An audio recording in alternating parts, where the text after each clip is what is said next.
एक बार में मोटी रकम जमा करें या फिर हर महीने थोड़ा थोड़ा जमा करें। जी हाँ, एफडी और आरडी में कौन है आपके पैसे के लिए बेस्ट ऑप्शन। आज हम बात करेंगे दो ऐसे बेहद पॉपुलर सेविंग ऑप्शन के बारे में, जो कि है एफडी यानी कि फिक्स्ड डिपॉजिट और आरडी रिकरिंग डिपॉजिट। लेकिन सवाल यह है आपके लिए कौन बेहतर है, एफडी जहां एक बार में मोटी रकम जमा करनी होती है या फिर आरडी जहां पर हर महीने छोटी छोटी किस्तों में पैसे जमा करना होते हैं। तो बने रहें, इस वीडियो में आपके सारे सवालों के जवाब मिलेंगे कि एफडी क्या होता है और आरडी क्या होता है, एफडी और आरडी में क्या फर्क होता है। तो चलिए शुरू करते हैं।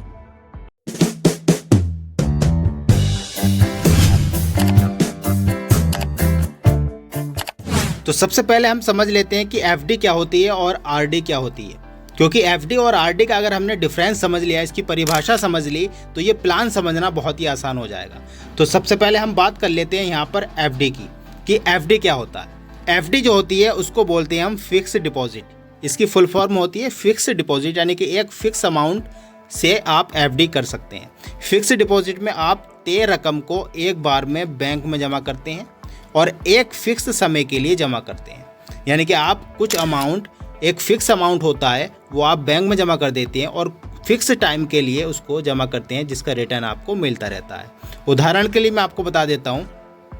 तो उदाहरण की अगर हम बात करें, यहाँ पर एफडी के उदाहरण की बात करें, तो मान लीजिए आपके पास एक फिक्स अमाउंट है, आपके पास इस टाइम 50,000 रुपये आपके पास है और आप उसे 2 साल के लिए बैंक में जमा कर देते हैं। एक फिक्स अमाउंट फिक्स समय के लिए आप जमा कर देते हैं, तो आपको बैंक क्या करता है, 7% का यहाँ पर ब्याज दे देगा।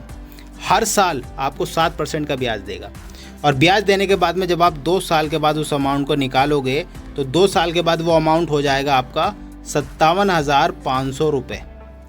तो ये होती है एफडी। इसमें किसी भी तरह का कोई रिस्क नहीं होता है। अगर आपने 50,000 रुपये जमा किए तो 50,000 रुपये के बाद में आपको जो फिक्स अमाउंट मिलता है वो मिलता है 57,500 रुपये, वो भी 2 साल के लिए।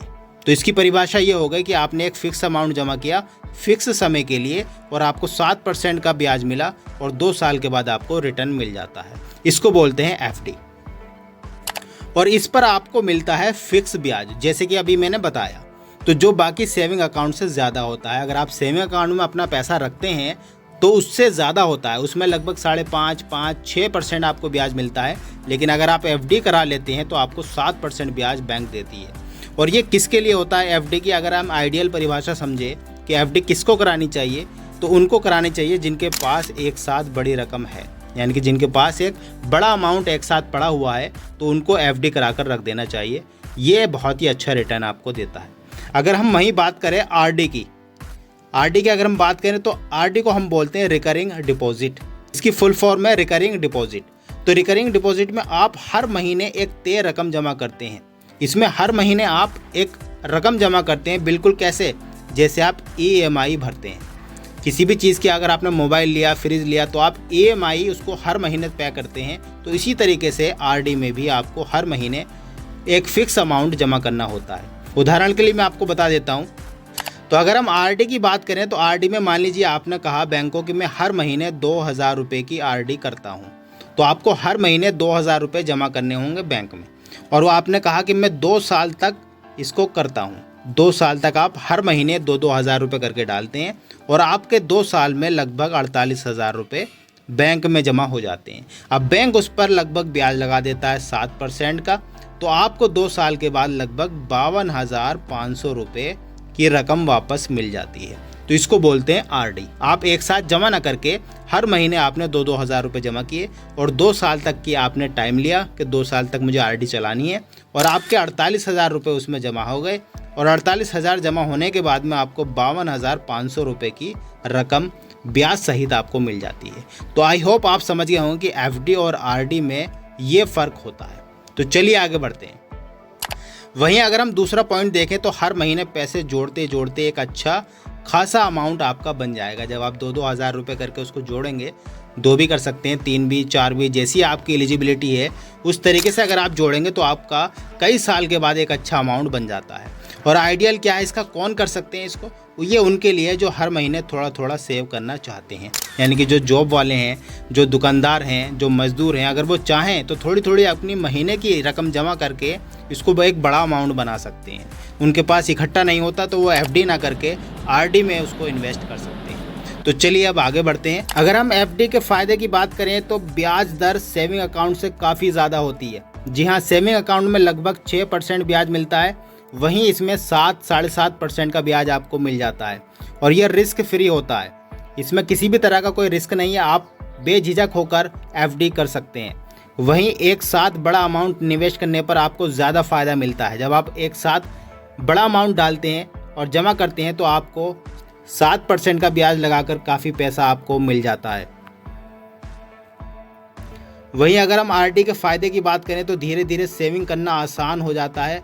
ये बहुत ही आसान तरीका है सेविंग करने का। हर महीने आप कुछ ना कुछ अमाउंट उसमें ऐड करते रहते हैं, डालते रहते हैं और काफ़ी समय के बाद आपको एक बड़ा अमाउंट मिल जाता है। सैलरी वालों के लिए बहुत ही बढ़िया प्लान है, क्योंकि सैलरी वाले हर महीने जो भी बचत करते हैं वो आप आरडी के थ्रू जमा कर सकते हैं, इन्वेस्ट कर सकते हैं और आपको काफ़ी बड़ा अमाउंट मिल सकता है। वहीं डिसिप्लिन में सेविंग की आदत आपको बन जाती है। जब आप हर महीने कुछ ना कुछ सेविंग करते हैं तो आपको एक डिसिप्लिन हो जाता है सेविंग करने का, जिसका फ़ायदा आपको आने वाले फ्यूचर में मिलता है। तो ये एफडी और आरडी के कुछ फ़ायदे हैं जो कि आपको जानना बहुत ज़रूरी है। एफडी और आरडी के बारे में काफ़ी जानकारी आपको मिल चुकी है, लेकिन कुछ फीचर्स ऐसे हैं जिसके बारे में आपको जानना बहुत ज़रूरी है, तभी आप इसमें इन्वेस्ट कर पाएंगे। अगर हम फीचर की बात करें एफडी में और आरडी में कौन कौन से फीचर होते हैं, तो पहली बात अगर हम करें तो पैसे जमा कैसे करें। तो एफडी में आप एक ही बार जमा कर सकते हैं और आरडी में आपको हर महीने किस्त के रूप में जमा करने होते हैं। वहीं अगर ब्याज दर की अगर हम बात करें तो थोड़ी ज़्यादा ब्याज दर होती है एफडी में, यानी कि लगभग 7% आपको मिल जाता है, 7.5% आपको मिल जाता है और एफडी में आपको थोड़ा सा कम मिलता है। वहीं अगर समय सीमा की बात करें तो 7 दिन से 10 साल तक आप एफडी कर सकते हैं, यानी कम से कम आप 7 दिन की एफडी भी करा सकते हैं और मैक्सिमम आप 10 साल की एफडी करा सकते हैं। वहीं अगर हम आरडी की बात करें तो 6 महीने से लेकर 10 साल तक आप आरडी चला सकते हैं। कम से कम आपको आरडी 6 महीने के लिए करनी होगी। वहीं अगर लचीलापन की अगर हम बात करें तो इसमें कम होता है, यानी कि आपको एक फ़िक्स अमाउंट इसमें डालना पड़ता है, लेकिन इसमें ज़्यादा होता है क्योंकि कम अमाउंट से आप इसमें शुरुआत कर सकते हैं आरडी में। तो कौन सा फीचर किसके लिए अच्छा है? जिसके पास लमसम अमाउंट है, जिसके पास बड़ा अमाउंट है, वो एफडी की तरफ जा सकता है और जो रेगुलर इनकम वाले हैं, जॉब करने वाले हैं, मजदूर हैं, वो आरडी की तरफ जा सकते हैं। तो आई होप आपको फीचर्स समझ में आ गए होंगे कि एफडी के फीचर्स क्या हैं और आरडी के फीचर्स क्या हैं। चलिए आगे बढ़ते हैं। एफडी और आरडी के बारे में आपको कुछ चीज़ों का ध्यान ज़रूर रखना चाहिए। अगर आप एफडी करते हैं तो आपको एक बार पैसा जमा करने के बाद जब तक मैच्योरिटी पूरी नहीं होती आप पैसा नहीं निकाल सकते। अगर निकालते हैं तो आपको पेनल्टी देनी होगी। मैच्योरिटी का मतलब है, मान लीजिए आपने एफडी 10 साल के लिए करी है तो 10 साल से पहले आप पैसे नहीं निकाल सकते। अगर निकालेंगे तो पेनल्टी देनी होगी। वहीं अगर हम आरडी की बात करें तो अगर समय पर आपने किस्त जमा नहीं करी, यानी कि हर महीने, जैसे कि मान लीजिए आपने 1000 जमा करने हैं हर महीने, आपने जमा नहीं किए, वो स्किप हो गई, तो आपको पेनल्टी लगेगी। वहीं ब्याज की अगर हम बात करें तो एफडी से थोड़ा सा कम ब्याज आरडी में आपको देखने को मिलता है। तो ये कुछ बातें हैं जो आपको ध्यान रखनी होगी। मैं एक एक करके आपको समझाने की कोशिश कर रहा हूँ ताकि आपको एफडी और आरडी में इन्वेस्ट करने से पहले सोचना ना पड़े।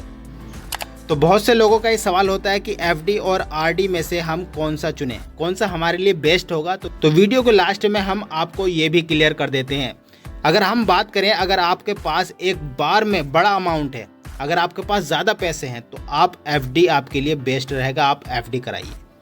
अगर आप हर महीने थोड़ा थोड़ा जोड़ना चाहते हैं, हर महीने चाहते हैं कि मैं थोड़ा थोड़ा अमाउंट जोड़ूं, ज़्यादा अमाउंट एक साथ ना जोड़ूं, तो आपके लिए आरडी बढ़िया रहेगी। आरडी का ऑप्शन आपके लिए बढ़िया होगा। और हाँ, आप चाहे तो दोनों ही कॉम्बिनेशन कर सकते हैं, यानी कि कुछ पैसों की आप आरडी करा सकते हैं और कुछ पैसों की आप एफडी करा सकते हैं, ताकि आपको रिस्क भी कम रहे और सेविंग भी आपकी मजबूत हो जाए। मान लीजिए आपके पास 40,000 रुपये है या 50,000 रुपये है, तो आपने वहाँ पर कुछ पैसों के एफडी करा दी और कुछ पैसों को बचाकर उसकी हर महीने आरडी में लगाते रहें। तो इस तरीके से आप एक अच्छा इन्वेस्टमेंट लेके चलेंगे। आई होप आपको वीडियो अच्छी लगी होगी। इसी तरह की यूज़फुल वीडियोज़ के लिए चैनल पर बने रहें, सब्सक्राइब करके रखें ताकि आने वाली वीडियो सबसे पहले आप तक पहुँचे।